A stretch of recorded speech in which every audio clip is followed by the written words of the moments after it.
नमस्कार, आप देख रहे हैं एएनपी टाइम्स और स्वागत है आपका हमारी ताजा अपडेट में। मैं हूं आपके साथ अभिलाष। लोकसभा चुनाव 2024 का चुनावी दौर जारी है और सभी राजनीतिक दल अपने अपने तरीके से अपने अपने उम्मीदवारों को जिताने की कोशिश में लग गए।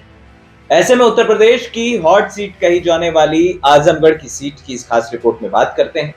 दरअसल आजमगढ़ लोकसभा सीट हमेशा से ही समाजवादी पार्टी का गढ़ मानी जाती रही है। समाजवादी पार्टी में मुस्लिम और यादव समीकरण इतने सटीक बैठते रहे हैं कि ये समाजवादी पार्टी का शानदार किला बन चुका था।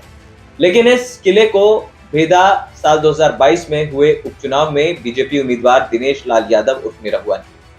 दरअसल 2022 में जब इस सीट पर उपचुनाव हुए तो अखिलेश के चचेरे भाई धर्मेंद्र यादव इस सीट से चुनाव लड़े थे और करीब 8,000 वोटों से वो निरहुआ के हाथों चुनाव हार गए।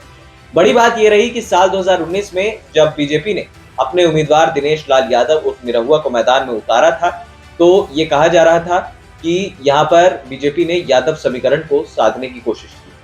हालांकि कई लोगों ने ये कहा कि दिनेश लाल यादव उर्फ निरहुआ आजमगढ़ के नहीं थे, इसीलिए उन्हें बाहरी कहकर साइडलाइन कर दिया गया और इस वजह से लोगों ने उन्हें वोट नहीं दिया और अखिलेश यादव के सामने निरहुआ को हार का सामना करना पड़ा। लेकिन 2022 में जब ये समीकरण बदले तो बीजेपी इस बात को समझ गई कि दिनेश लाल यादव उर्फ निरहुआ, जो कि साल 2019 में हार के बावजूद आजमगढ़ में ही रहे, जनता के बीच रहे और जनता की तकलीफों की बात। अब आजमगढ़ सीट कई तरीके से चर्चा का विषय इसलिए बन गई है क्योंकि हाल ही में आजमगढ़ के एक विधायक का वीडियो वायरल हुआ था जिसमें स्टंटबाजी करते कार्यकर्ता नजर आ रहे। हाल ही में कई तरीके की क्राइम रिपोर्ट भी आजमगढ़ से सामने आई, जिसके बाद ये कहा जा रहा था कि बीजेपी जिस तरीके से क्राइम बढ़ रहे हैं इस पर नकेल कसने की तैयारी में है अगर दिनेश लाल यादव उर्फ निरहुआ को साल 2024 के लोकसभा चुनाव में जनता जिताती है। ऐसे में बीजेपी ने एक और मास्टर स्ट्रोक खेला।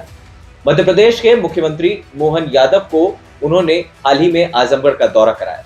मोहन यादव को भेजने का साफ तौर पर कारण था कि बीजेपी यादवों का जो वोट बैंक है, जो कि आजमगढ़ में काफी वोट बैंक है, उस वोट बैंक को भुनाने की कोशिश कर रही थी और बीजेपी ने ये संदेश देना चाहा कि भारतीय जनता पार्टी जो है वो यादवों की दुश्मन नहीं। वहीं मोहन यादव को सीएम बनाने के पीछे भी इस बात की वजह बताया जा रहा है कि मोहन यादव फैक्टर को भी अच्छे तरीके से बखूबी समझ सकते थे, इस वजह से उन्हें आजमगढ़ भेजा गया। हालांकि इस बार अखिलेश यादव ने अपने चचेरे भाई धर्मेंद्र यादव पर फिर दाव लगाया है। हालांकि उपचुनाव में धर्मेंद्र यादव को निरहुआ के हाथों 8,000 वोटों से हार का सामना करना पड़ा, लेकिन हार का अंतर इतना कम था कि दिनेश लाल यादव उर्फ निरहुआ भी इस बात को समझ रहे थे कि साल 2024 का लोकसभा चुनाव इतना आसान नहीं होने वाला।